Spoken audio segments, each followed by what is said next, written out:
మంచిర్యాల జిల్లా జైపూర్లోని Singareni thermal power ప్లాంట్లో token సమ్మె ప్రశాంతంగా కొనసాగుతోంది.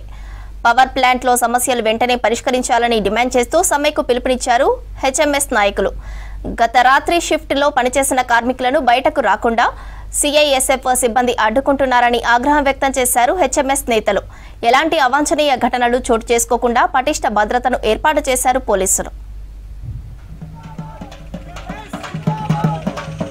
థర్మల్ పవర్ ప్రాజెక్టులో సమస్యల పరిష్కారం కోసం సమ్మె కొనసాగుతున్న తరుణంలో నైట్ షిఫ్ట్ చేసిన సిబ్బందిని సిఐఎస్ఎఫ్ సిబ్బంది అడ్డుకోవడం ఇది సరైన పద్ధతి కాదు.